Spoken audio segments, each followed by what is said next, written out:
Aceh Explore menampilkan halaqah dari Masjid Raya Baitur Rahman Banda Aceh. Subscribe, komen, like, dan share. Bismillahirrahmanirrahim. Assalamualaikum warahmatullahi wabarakatuh. Alhamdulillah alladzi bi ni'matihi tatimmus shalihat wa bi fadlihi tatanazzalul barakat wal khairat wa bi taufiqihi tatahaqqaqul maqasid wal ghayat. Asyhadu an la ilaha illallah wa asyhadu anna Muhammadar Rasulullah. Allahumma salli wa sallim ala Sayyidina Muhammad wa ala alihi wa sahbihi ajma'in. Amma ba'du. Kaum muslimin dan kaum muslimat sidang jamaah salat maghrib yang dimuliakan oleh Allah Subhanahu wa taala, serta seluruh para pendengar di Radio Baitur Rahman dan radio swasta yang lainnya. Pertama-tama marilah kita memanjatkan puji dan syukur kita kepada Allah Subhanahu wa taala yang masih memberikan kita nikmat iman, nikmat sehat, dan juga nikmat kesempatan sehingga kita sama-sama mampu melangkahkan kaki kita menuju ke rumah Allah yang kita cintai ini untuk melaksanakan salat maghrib secara berjamaah. Sembari juga kita niatkan i'tikaf sampai dengan waktu Isya. Kita kembali mempelajari ilmu agama, kita tambah kebaikan-kebaikan, dan terkait dengan kajian rutin kita pada hari Senin malam ini tentu berkaitan dengan problematika pembagian harta warisan di dalam Islam. Salawat dan salam tak lupa pula kita sampaikan kepada Nabi Muhammad SAW, Rasulullah sebagai qudwah hasanah, Rasulullah sebagai suri tauladan yang baik yang patut kita contohi dalam kehidupan kita sehari-hari. Bahkan Rasulullah SAW juga dalam hadisnya mengatakan terkait tentang masalah harta warisan ini, ta'allamul fara'idha wa'allimuhun nas. Rasulullah menyuruh kita untuk mempelajari ilmu faraid ataupun ilmu waris, dan ajarkanlah kepada yang lain. Fa innaha nisful ilm, sesungguhnya dia adalah setengah daripada ilmu, kata Rasulullah. Wa huwa yunsa, dan ilmu ini termasuk ilmu yang dilupakan. Wa huwa awwalu syai'in yunza'u min ummati, bahkan ilmu ini termasuk ilmu yang paling awal dicabut daripada umatku, kata Rasulullah. Maka ketika sebuah ilmu itu akan dicabut, apa yang terjadi? Wa tadhharul fitan, akan banyak timbul fitnah-fitnah. Apalagi berkaitan tentang masalah harta, yang mana Allah juga mensifati harta di dalam Al-Quran dengan fitnah. Wa'lamu annama amwalukum wa auladukum fitnah, ketahuilah bahwasanya harta kalian dan anak-anak kalian adalah fitnah. Kita diuji dengan harta. Ada kalanya ketika tidak ada harta, kita rajin ibadah, silaturahim lancar. Ketika sudah ada harta, sudah malas ibadah, bahkan terjadi ribut antara keluarga gara-gara sepetak tanah harta warisan. Maka ini yang disebut oleh Rasulullah SAW bahwasanya itu adalah fitnah. Harta itu adalah fitnah. Maka oleh karena itu jemaah yang muliakan oleh Allah Subhanahu wa taala, tentu karena ini akan menjadi sebuah fitnah, maka Allah Subhanahu wa taala sendiri menentukan bagian masing-masing ahli waris. Allah Subhanahu wa taala sendiri yang mengatur berkaitan dengan distribusi pembagian harta warisan. Di dalam surat An-Nisa ayat ke-11, ayat ke-12, serta ayat terakhir daripada surat An-Nisa ayat 176. Jadi 3 ayat ini itu Allah atur bagian masing-masing ahli waris. Ada yang dikenal dengan furudul muqaddarah, bagian yang tertentu yang Allah sebutkan di dalam Al-Quran. Ada 6 bagian. Ada yang mendapatkan porsi 1/2, ada yang mendapatkan porsi 1/3, ada yang mendapatkan porsi 1/4, ada yang mendapatkan porsi 1/6, ada yang mendapatkan porsi 1/8, dan terakhir ada yang dapat porsi 2/3. Jadi bagian-bagian ini telah Allah jelaskan secara detail di dalam Al-Quran. Maka oleh karena itu jemaah yang muliakan oleh Allah Subhanahu wa taala, tentu ketika kita melihat dari bagian-bagian yang telah Allah sebutkan di dalam Al-Quran, contoh misalkan ahli waris yang mendapatkan porsi 1/2, itu semua ada 5 orang, dan 5 orang ini tidak dapat dalam satu waktu, tapi dalam kondisi yang berbeda-beda ya. Jadi 5 orang ini adalah mereka ahli waris yang mendapatkan porsi bagian 1/2, dan tentu ada syarat dan ketentuannya. Contoh yang pertama, yang mendapatkan porsi 1/2 itu adalah suami. Jadi suami mendapatkan porsi bagian 1/2 daripada harta peninggalan istrinya, jikalau istrinya ini tidak memiliki keturunan. Dan ini Allah atur di dalam surat An-Nisa ayat ke-12. Walakum nisfu ma taraka azwajukum illam yakul lahunna walad.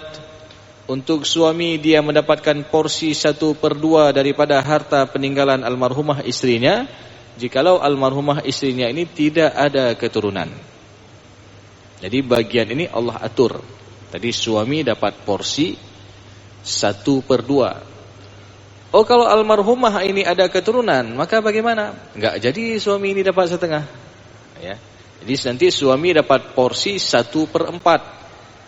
Itu lanjutan ayat dalam surat An-Nisa ayat ke-12 ya. Fa in kana lahunna waladun falakumur rubu'u mimma tarak. Maka apabila istri mereka ini ada keturunan, maka untuk suaminya dapat porsi 1/4 daripada harta peninggalan istrinya. Jadi bagian ahli waris yang dapat porsi 1/2 adalah yang pertama suami, ketika posisinya almarhumah yang meninggal ini tidak ada keturunan, baik tidak ada keturunan darinya ataupun dari yang sebelumnya ya. Boleh jadi kadang-kadang kita lihat ada seorang istri itu sudah ada anak dari suami yang sebelumnya, kemudian meninggal suami yang pertama, ada keturunan, lalu istrinya ini menikah lagi dengan suami yang kedua, namun belum ada keturunan, meninggal si istri ini. Maka pertanyaannya, ketika meninggal istrinya, apakah dia punya keturunan? Punya, walaupun dari suami yang dulu ya. Maka ini mempengaruhi kepada suami yang sekarang ini, yang dipisah karena meninggal dunia. Maka ini jemaah yang muliakan oleh Allah Subhanahu wa taala, tentang yang pertama yang mendapatkan porsi bagian 1/2 adalah suami. Kemudian yang kedua, yang mendapatkan porsi 1/2 adalah seorang anak perempuan sematawayang. Jadi ketika seorang meninggal dunia, meninggalkan ahli warisnya 1 orang anak perempuan saja, tidak ada anak laki-laki, maka porsi seorang anak perempuan sematawayang ini dia mendapatkan setengah. Dari mana kita tahu? Dalam surat An-Nisa ayat ke-11. Fa in kunna wa in kana wa in, Allah Subhanahu wa taala berfirman bahwasanya kalau almarhum meninggalkan seorang anak perempuan sematawayang ya, maka dia dapat porsi nisfu 1/2. Wa in kanat wahidatan falahan nisfu. Jadi kalau hanya 1 orang anak perempuan sematawayang, maka dia mendapatkan porsi 1/2. Dengan syarat apa? Tidak ada anak laki-laki. Dan jumlahnya itu memang itu satu-satunya anak yang ditinggalkan oleh almarhum yang perempuan. Oh, lalu bagaimana kalau anak perempuannya lebih dari 1? Enggak, jadi dapat setengah dia. Katakanlah ada 3 orang anak perempuan semua, enggak ada laki-laki, maka nanti porsinya beda. Jadi kalau lebih dari 1, dia dapat porsi bagiannya ats-tsulutsani 2/3. Ya. Oh, kalau ada laki-laki dan perempuan, ini berlaku kaidah lidzakari mislu hadzal untsayain, 2 berbanding 1 antara laki-laki dengan perempuan. Tapi kalau ahli warisnya yang tadi kita sebutkan hanya seorang anak perempuan saja, tidak ada anak laki-laki, maka porsi seorang anak perempuan itu dia mendapatkan bagian 1/2. Contoh, katakanlah seorang istri meninggal dunia, meninggalkan suami, kemudian ada anak perempuan, maka porsinya berapa tadi? Suami ketika almarhumah ini ada keturunan, dia dapat porsi 1/4 ar-rubu' dalam surat An-Nisa ayat ke-12. Nah, ini 1/4. Kemudian seorang anak perempuan, almarhumah meninggalkan seorang anak perempuan saja, maka anak perempuan ini dia dapat porsi 1/2. Nah, lalu kalau ditanya, jadi Ustaz sisanya dibawa kemana? 1/4 kasih untuk suami, 1/2 kasih untuk seorang anak perempuan. Sisanya kita lihat apakah almarhumah istrinya ini masih hidup ayahnya, ayah kandungnya. Maka kalau masih hidup, ayah kandungnya berhak mendapatkan 1/6 plus asabah, ataupun dia mengambil sisa. Kalau tidak ada almarhum ataupun tidak ada orang tuanya, sudah duluan meninggal, maka sisanya itu berhak diberikan kepada saudara laki-laki kandung, ataupun saudara laki-laki kandung dan saudari perempuan kandung. Dan ini berlaku kaedah 2/1 daripada sisa yang ditinggalkan tersebut. Jadi ini jemaah yang muliakan oleh Allah Subhanahu wa taala, ya. Contoh terkait dengan ahli waris yang meninggal dunia meninggalkan seorang anak perempuan saja, maka dia dapat porsi 1/2. Kemudian yang ketiga, siapa yang dapat porsi bagian 1/2? Tadi suami sudah dapat porsi bagian 1/2 dan ada syarat-syaratnya. Begitu juga seorang anak perempuan, dia dapat porsi bagian 1/2 dan ada syarat-syaratnya. Kemudian yang ketiga, yang mendapatkan porsi bagian 1/2 adalah cucu perempuan dari anak laki-laki si mayit. Ya. Jadi ketika seorang meninggal dunia, anaknya sudah duluan meninggal misalkan, anak laki-laki, anak perempuan sudah duluan meninggal, tapi ada cucu perempuan dari anak laki-laki yang sudah duluan meninggal, maka untuk cucu anak perempuan dari anak laki-laki yang sudah duluan meninggal, kalau dia hanya 1 orang cucu perempuannya ini, maka dia juga dapat porsi 1/2 daripada harta peninggalan kakeknya. Dan ini dengan syarat kalau anak-anak almarhum ini sudah duluan meninggal.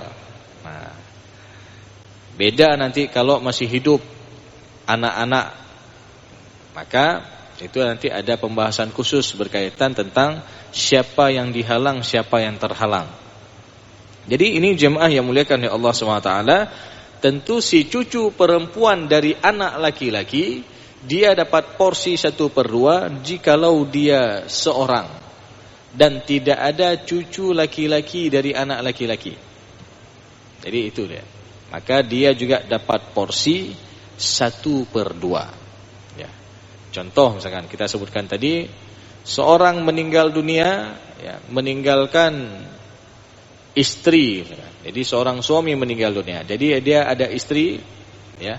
Kemudian almarhum yang meninggal ini nggak ada lagi anak sudah duluan meninggal, tapi ada cucu perempuan dari anak laki-laki yang sudah duluan meninggal. Maka cucu perempuan dari anak laki-laki yang sudah duluan meninggal ini dia dapat porsi 1/2. Sedangkan untuk istri daripada almarhum dia dapat porsi 1/8. Karena kenapa? Almarhum ini ada keturunan. Itulah cucunya termasuk keturunan almarhum. Ya. Jadi ini jemaah yang muliakan oleh Allah SWT. Sudah 3 tadi. Yang pertama dapat porsi 1/2 adalah suami. Ya, ketika almarhumah istrinya ini enggak ada keturunan.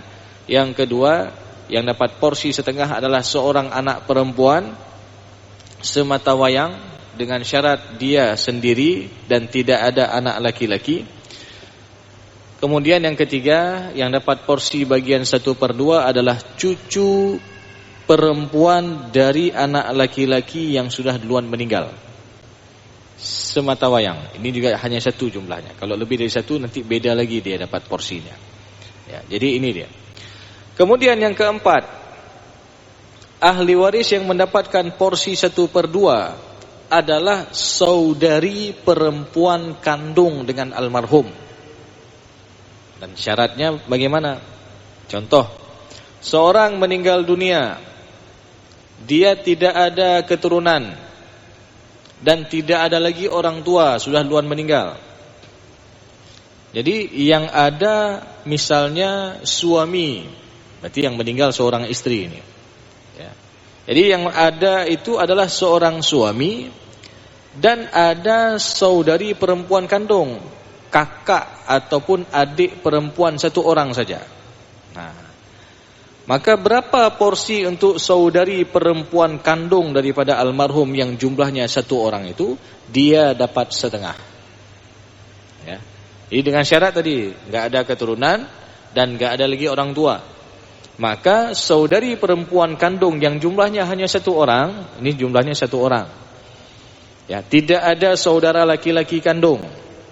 Dia yang ada hanya adik perempuan ataupun kakaknya saja seorang diri. Berarti untuk kakak ataupun adik perempuan daripada almarhum, dia dapat porsi setengah.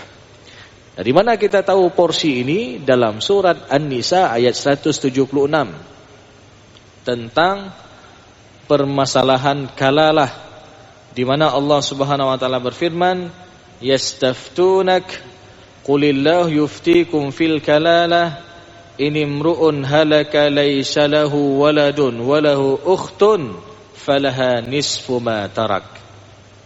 Jadi ketika seorang meninggal dunia, dia tidak ada orang tua dan tidak ada lagi anak, ataupun sudah duluan meninggal orang tuanya dan enggak ada keturunan, tapi dia punya ukhtun, saudari perempuan kandung, 1 orang saja. Baik itu kakak ataupun adik perempuan daripada almarhum. Jadi ketika dia punya, almarhum punya 1 orang kakak perempuan ataupun adik perempuan saja, tidak ada yang laki-laki dan tidak lebih dari 1, maka untuk seorang saudari perempuan kandung ini dia dapat porsi nisfu, setengah, nisfu ma tarak. Dia dapat porsi setengah juga. Dan menarik dalam kasus yang kita sebutkan tadi, jadi istri meninggal dunia, meninggalkan seorang suami, kemudian ada saudari kandung 1 orang. Berarti suami dapat porsi berapa? Setengah juga. Nah, suami dapat porsi setengah karena kenapa? Almarhumah istrinya ini enggak ada keturunan. Ini berdasarkan surat An-Nisa ayat ke-12 tadi. Nah, kemudian untuk saudari perempuan kandung 1 orang, ya, dia juga dapat porsi 1/2. Dari mana kita tahu? Dalam surat An-Nisa ayat 176. Ya. Jadi ketika almarhum enggak ada keturunan, enggak ada lagi orang tua, tapi dia punya ukhtun, punya saudari perempuan kandung 1 orang saja, maka dia dapat porsi setengah juga. Jadi selesai, setengah untuk suami, setengah lagi ada hak saudari perempuan kandung. Ya. Jadi ini terkait tentang ahli waris yang dapat porsi bagian 1/2. Kemudian jemaah yang muliakan oleh Allah Subhanahu wa taala, yang kelima, ya, yang terakhir, ahli waris yang dapat porsi bagian setengah adalah saudari perempuan yang 1 bapak beda ibu. Jadi 1 sabohyah beda mak. Ya. Saudari perempuan yang sebapak, ya, beda ibu. Maka kalau kita lihat ini bukan saudara tiri dengan almarhum, ya. Kalau kita ilustrasikan, misalkan ketika suami menikah dengan seorang istri, lalu ada anak, katakanlah ada 2 orang anak, si A dengan si B. Kemudian si suami ini menikah lagi dengan istri yang kedua. Ketika menikah dengan istri yang kedua, ada anak si C misalkan. Maka hubungan si AB tadi dengan si C ini adalah saudara sebapak, sabohyah beda mak.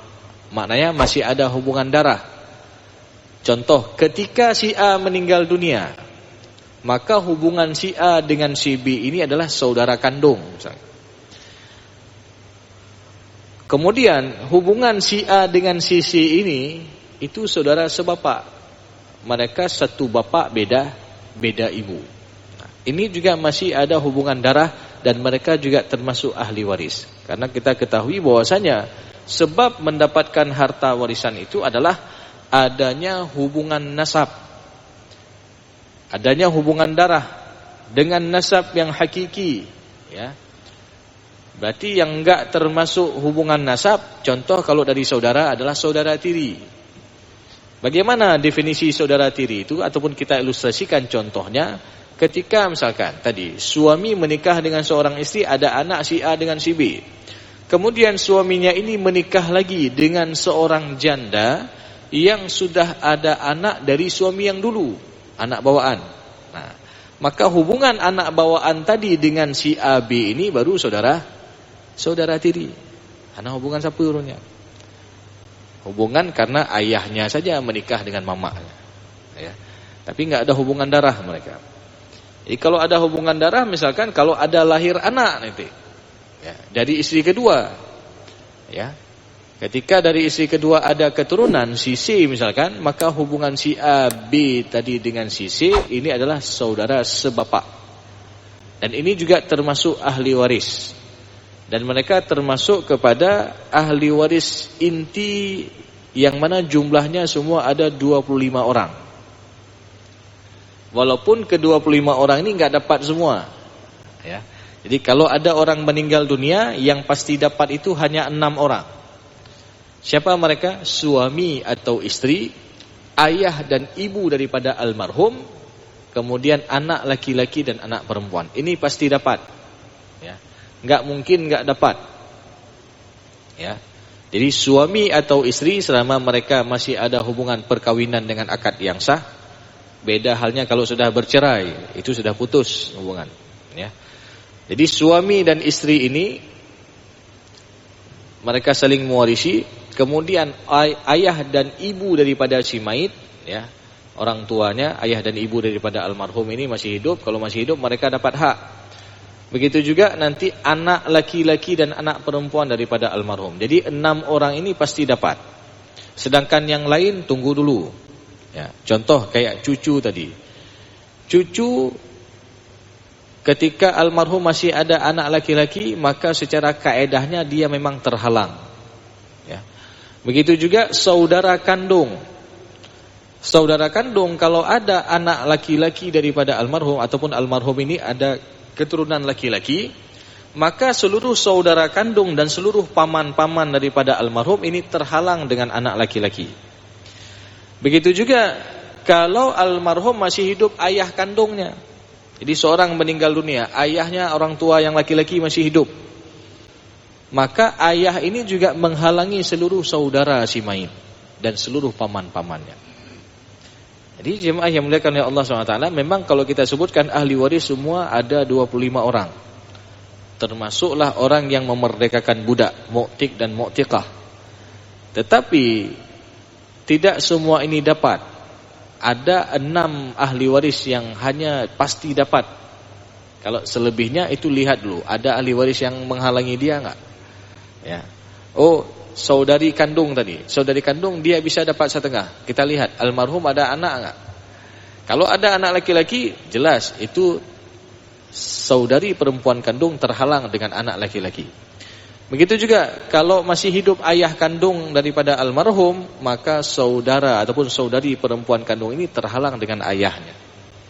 Ya, maka kita sebutkan tadi syarat saudari perempuan kandung dapat porsi setengah. Yang pertama dia seorang diri, kemudian tidak ada saudara laki-laki yang sekandung, kemudian almarhum tidak ada lagi orang tua, sudah duluan meninggal, dan almarhum tidak ada keturunan.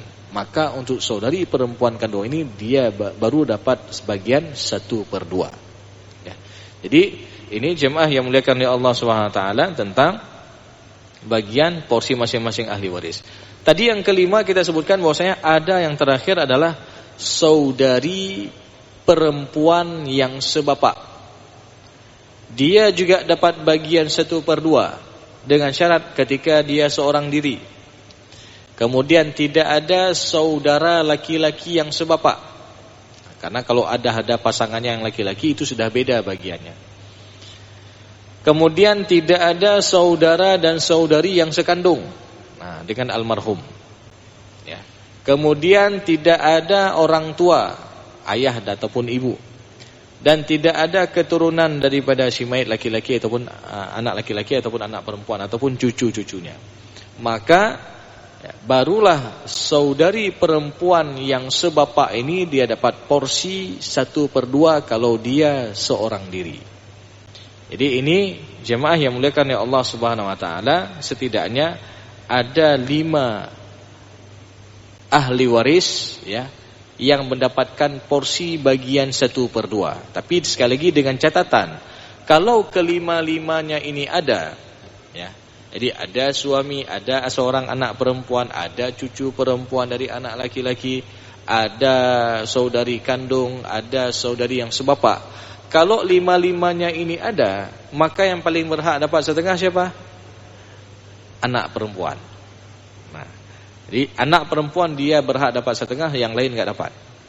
Sedangkan suami tadi, kalau almarhum ada anak, maka dia enggak jadi dapat setengah, tapi dia dapat bagian 1/4. Jadi sebenarnya jemaah yang muliakan oleh Allah Subhanahu wa taala, menarik ketika kita mempelajari ilmu faraid ini. Ya. Jadi tidak hanya secara fikihnya saja kita pelajari, tapi juga kita harus mengetahui bagian porsi masing-masing ahli waris. Ya, secara hitungan porsi matematikanya. Karena ini adalah bagian yang langsung Allah tentukan di dalam Al-Qur'an. Maka dikenal dengan furudul muqaddarah, bagian yang telah Allah tetapkan. Ya. Jadi dan semua ada pemilik-pemiliknya ini. Ya.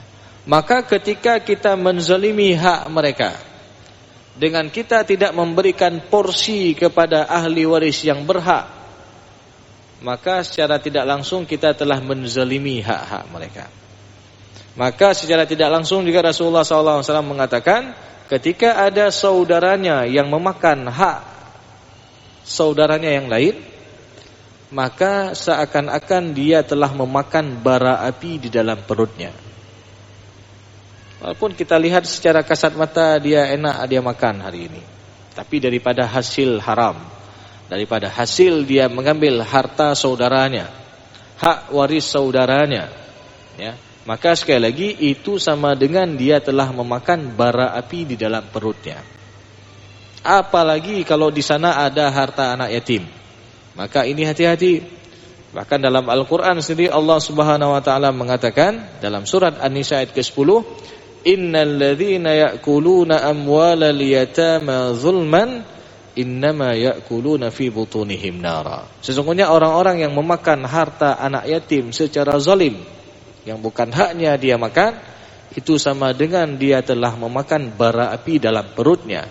Tidak hanya sampai di situ, wasayaslawna sa'ira, dan kelak di hari akhir nanti dia akan dicampakkan ke dalam api neraka yang menyala-nyala.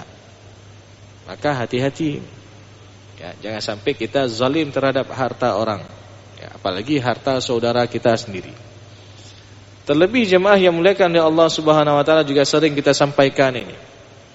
Kadang-kadang ada orang yang mengambil hak tanah yang bukan haknya, lalu dia mengklaim itu punya haknya. Maka ini hati-hati. Bahkan Rasulullah SAW mengatakan, man akhadha shibran minal ardi zulman, barang siapa yang mengambil sejengkal hak tanah secara zalim yang bukan haknya, lalu dia mengklaim itu adalah punya haknya, fa innahu yuqawwiduhu yaumal qiyamati sab'a aradin, kelak di hari akhir nanti dia akan dihimpit dan dikalungkan seberat 7 lapis bumi. Nauzubillah. Jadi itu 1 jengkal diambil, ya. Apalagi kalau di kampung-kampung itu, ya, itu batasan tanah cuman pakai pohon kuda-kuda misalkan, bak gerundung, ya. Yang kadang-kadang ketika dilihat tetangga di sampingnya ini enggak nampak-nampak, dia geser nanti sejengkal. Oh, nyo aman, hanya depa je, ya. Dia geser sejengkal. Maka ini hati-hati. Itu sama dengan dia di hari akhir nanti akan dikalungkan seberat 7 lapis bumi. Itu baru tingkat 1 jengkal. Apalagi sampai bermeter-meter diambil. Maka ini hati-hati jemaah yang muliakan oleh Allah SWT. Dan tidak hanya itu, dalam Al-Quran sendiri Allah Subhanahu wa taala mengancam bagi orang-orang yang melampaui ketentuan Allah. Padahal Allah telah tetapkan tadi bagian masing-masing ahli waris. Jadi ketika dia melampaui batasan ketentuan Allah, bahkan dia bermaksiat kepada Allah dan Rasulnya karena dia memakan harta orang lain. Karena Allah dalam Al-Quran sendiri mengatakan enggak boleh kita memakan harta orang lain secara batil. Ya. Tapi dia makan juga. Maka ini hati-hati. Langsung setelah Allah menyebutkan bagian masing-masing ahli waris dalam surat An-Nisa ayat ke-11, kemudian dalam surat An-Nisa ayat ke-12, tepatnya dalam surat An-Nisa ayat ke-13, Allah Subhanahu wa taala berfirman, tilka hududullah, itulah batasan ketentuan Allah Subhanahu wa taala. Wa may yuti'illaha wa rasulahu, barang siapa yang taat kepada Allah dan Rasulnya, yudkhilhu jannatin, maka dia akan masuk ke dalam syurga. Tajri min tahtihal anhar, yang mana sungai-sungai mengalir di bawahnya. Khalidina fiha, kekal di dalamnya. Wa dzalikal fawzul azim, dan itulah kemenangan yang besar. Jadi ini ketika kita ikut perintah Allah, enggak kita zalim pada hak orang lain, ya. Yang hak kita ambil, yang hak orang kita berikan untuk orang, ya. Jadi ketika kita ikut perintah Allah ini, ya, Allah berikan balasan yang sangat luar biasa. Apa kata Allah? Ya. Dia akan masuk ke dalam jannah. Yudkhilhu jannatin. Dia masuk ke dalam syurga. Ya. Jadi syurga itu sangat luar biasa, ya. Yang mana sungai-sungai mengalir di bawahnya. Ya. Mungkin kalau kita dalam keadaan di daerah apalah, tempat wisata misalkan, ada pegunungan, ada sungai-sungai, kita merasa nyaman, ya. Ini lebih luar biasa lagi, karena dalam surga macam-macam sungai ada. Ada sungai dari susu, ada sungai dari madu dan lain sebagainya, yang enggak pernah kita lihat dengan mata kita, dan enggak pernah kita jangkau dengan pikiran kita. Ya. Jadi itu nikmat yang sangat luar biasa. Maka janji Allah Subhanahu wa taala tadi, ketika seseorang dia ikut perintah Allah dan Rasulnya, ya, dan tidak melampaui batasan ketentuan Allah, maka balasannya dia masuk surga. Sungai-sungai mengalir di bawahnya. Tidak hanya itu, khalidina fiha, kekal di dalamnya, kata. Wa dzalikal fawzul azim, dan itulah kemenangan yang besar. Sebaliknya jemaah yang muliakan oleh Allah Subhanahu wa taala, wa may ya'sillaha wa rasulah, maka barang siapa yang bermaksiat kepada Allah dan Rasulnya, wa yata'adda hududahu, lalu dia melampaui batasan ketentuan Allah, dia mengambil harta saudaranya, dia memakan harta saudaranya, apalagi dia sampai bersumpah. Kadang-kadang dia sewa pengacara yang handal, yang pintar bicara, pintar ngomong, ya. Lalu akhirnya dia menang, padahal dia tahu itu bukan hak dia, tapi karena dia menyewa pengacara yang ahli bahasa ataupun pintar ngomong, ya, sehingga dia menang. Maka itu secara enggak langsung dia telah makan bara api dalam perutnya, ya. Jadi jemaah yang muliakan oleh Allah Subhanahu wa taala, maka apa ganjaran bagi orang-orang berbuat demikian, ya? Dia zalim, dia memakan harta saudaranya, dia merampas hak saudaranya, maka balasannya di hari akhir nanti apa kata Allah? Yudkhilhu naran, dia masuk ke dalam api neraka. Ya. Tidak sampai di situ, Allah lanjutkan ayatnya. Yudkhilhu naran khalidan fiha, kekal di dalamnya. Jadi ketika kita memakan harta orang lain, merampas hak orang lain, ya, ataupun sampai bersumpah dengan sumpah palsu, ya, ini ada sebuah makna hadis yang disebutkan bahwa barang siapa yang bersumpah atas nama Allah untuk menzalimi hak orang lain, jadi dia bawa nama Allah untuk zalim kepada orang lain. Sumpah saya enggak ada ambil, sumpah demi Allah saya enggak ada ambil, padahal dia ada ambil. Jadi barang siapa yang bersumpah atas nama Allah untuk zalim terhadap hak orang lain, maka haram baginya masuk ke dalam syurganya Allah Subhanahu wa taala. Maka ganjarannya apa? Langsung neraka tadi. Ini langsung Allah sebutkan dalam surat An-Nisa ayat ke-14 tadi. Setelah Allah sebutkan bagian masing-masing ahli waris. Maka ganjarannya apa tadi? Ketika dia zalim terhadap hak orang lain, yudkhilhu naran, dia masuk ke dalam api neraka.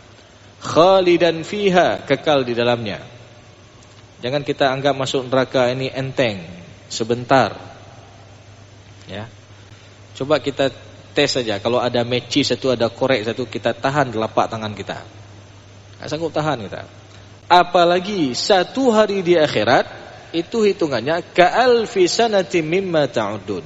Sama dengan 1000 tahun hitungan dunia kita. Satu hari akhirat. Ya.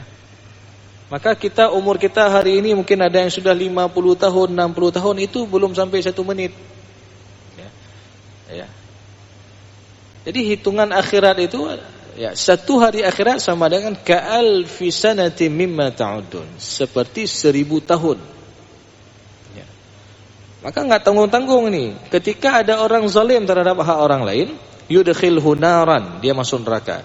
Khalidan fiha, kekal di dalamnya, walahu azabu muhin, dan baginya azab yang menghinakan. Ya. Ini ancaman bagi orang-orang yang melampaui batasan ketentuan Allah, yang merampas hak orang lain, yang memakan harta anak yatim dan memakan harta saudaranya. Maka sekali lagi jemaah yang muliakan oleh Allah SWT, ketika kita bicara tentang masalah warisan ini, ya, walaupun sebagian orang menganggap alah nanti ajalah, ya, alah nantilah, nanti kita bagi, nggak usah kita bagi sekarang, ya, maka ini boleh jadi akan terjadi bom waktu terjadinya sengketa warisan. Lebih bagus memang disegerakan untuk pembagian. Walaupun enggak disegerakan, kalau mereka sepakat untuk ditangguhkan, boleh ditangguhkan atas dasar kesepakatan ahli waris. Karena kalau kita lihat kasus penundaan ini, jemaah yang muliakan oleh Allah SWT, itu rentan terjadi sengketa. Ada beberapa waktu yang lalu contoh, meninggal orang tua, meninggalkan 5 orang anak, ya. Jadi anak pertama, kedua, ketiga, keempat ini alhamdulillah sudah mapan lah, ya. Lalu mereka sepakat rumah induk orang tua ini menjadi hak guna pakai adiknya untuk tinggal di situ. Enggak apa-apa adik, misalkan. Adik tinggal aja di situ. Udah. Sampai adiknya sudah menikah. Sampai sudah ada keturunan. Sampai abang-abangnya ini meninggal dunia. 1 orang masih hidup. Jadi 1 orang ini masih hidup, suatu hari sampai yang tinggal di sini adik yang paling kecil pun, yang nomor 5 yang tinggal di rumah orang tuanya ini sudah meninggal juga. Jadi yang ada di situ adalah anak-anaknya. Sehingga suatu hari paman mereka ataupun saudara daripada orang tuanya ini bilang bahwasanya rumah yang mereka tempati itu adalah rumah kakek. Ini rumah kakek galom di faraid.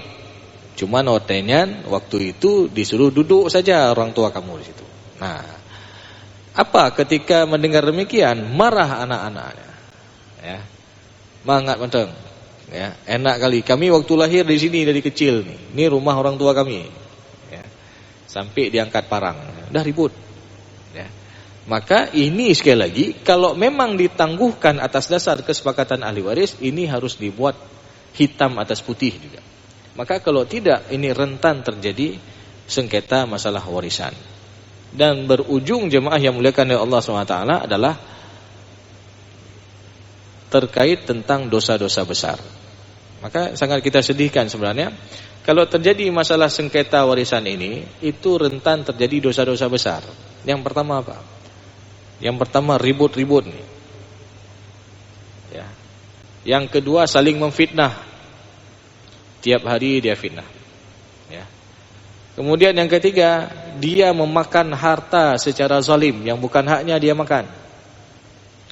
Yang keempat, dia telah memutuskan tali silaturahim.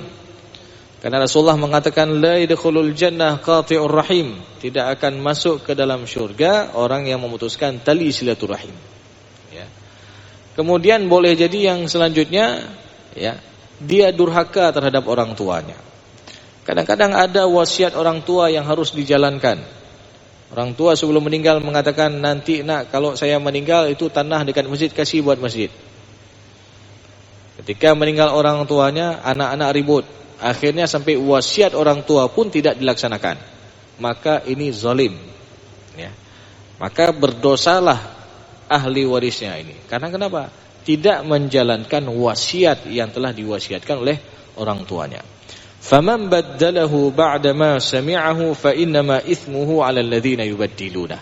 Maka barang siapa yang merubah wasiat itu setelah dia mendengarkannya, maka berdosalah bagi ahli waris yang merubah ataupun yang tidak menjalankan wasiat tersebut. Selama, sekali lagi, wasiat ini tidak bertentangan dengan syariat. Ya, jadi memang wasiat yang disunahkan. Karena pada prinsipnya wasiat itu tidak boleh diberikan untuk ahli waris. Tapi wasiat itu diberikan untuk selain ahli waris, untuk masjid misalkan, untuk kemaslahatan umat, ya, untuk anak angkat ini boleh, untuk anak tiri boleh, karena dia bukan termasuk ahli waris, ya. Dan dalam memberikan wasiat ini pun enggak boleh lebih daripada 1/3.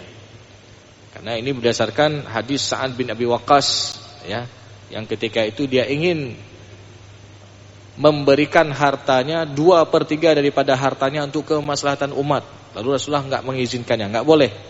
Setengahnya ya Rasulullah, enggak boleh juga. 1/3-nya ya Rasulullah. Lalu Rasulullah katakan apa? Ats-tsulus wa ats-tsulutsu katsir, 1/3 dan 1/3 itu sudah sangat banyak. Jadi ini jemaah yang muliakan oleh Allah Subhanahu wa taala, sekali lagi ketika kita bicara tentang masalah warisan, berarti kita bicara tentang masalah hak. Dan Allah telah menentukan hak bagian masing-masing terhadap ahli waris. Oh, lalu kalau ada yang tanya, Ustaz, lalu apakah kita enggak boleh bagi secara kekeluargaan?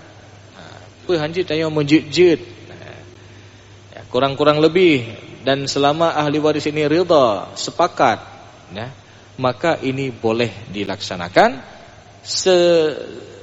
yang mana sebelumnya mereka telah mengetahui bagian mereka secara syariat. Nah, paling tidak dari pihak laki-laki sudah mengetahui bagian dia secara syariat, lalu dia katakan kepada adiknya, "Adik, abang sudah tahu bagian abang ini 2/1 dengan adik dalam syariat. Tapi enggak apa-apa, abang ikhlas, abang ridha, kita bagi sama aja deh. Yang penting ini nikmat ini. Enggak usah ribut-ribut kita." Ya, ini harta yang kita dapat, ya, hasil jerih payah daripada kedua orang tua kita. Harta yang kita dapat yang tanpa kita harus keluarkan keringat. Nah, anak payah hek-hek, enggak payah kerja keras ini. Maka ini nikmat. Maka jemaah yang muliakan oleh Allah Subhanahu wa taala, ketika mereka tidak menjadi itu nikmat, mereka enggak sadar itu nikmat, kadang-kadang ini berubah menjadi musibah, merubah menjadi malapetaka di antara para ahli waris.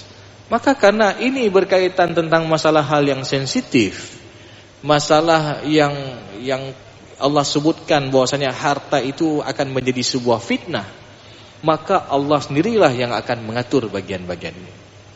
Jadi Allah atur. Ada yang dapat 1/2, 1/3, 1/4, ya, 1/6, 1/8 dan 2/3. Maka oleh karena itu jemaah yang muliakan oleh Allah SWT, ketika kita melaksanakan sesuai dengan ketetapan Allah dan Rasulnya, maka di sana ada nilai ibadah kita kepada Allah, ada nilai ketundukan kita kepada Allah Subhanahu wa taala.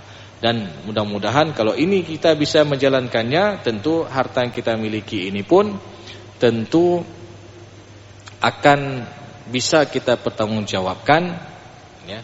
Dan harta yang kita dapatkan ini pun tentu akan membawa kita insyaallah menuju ke dalam syurganya Allah Subhanahu wa taala. Mungkin ini saja yang dapat saya sampaikan. Mudah-mudahan bisa menjadi ilmu yang bermanfaat dan bisa kita amalkan dalam kehidupan kita sehari-hari terkait tentang, ya, bagian masing-masing ahli waris. Dan mudah-mudahan, ya, apa yang telah disampaikan tadi, ya, menjadi amal jariah kita semua dan bisa kita aplikasikan dalam kehidupan kita sehari-hari. Lebih dan kurang saya mohon maaf. Aqulu qauli hadza wa astaghfirullah li wa lakum wa lisal mu'minin. Wassalamualaikum warahmatullahi wabarakatuh.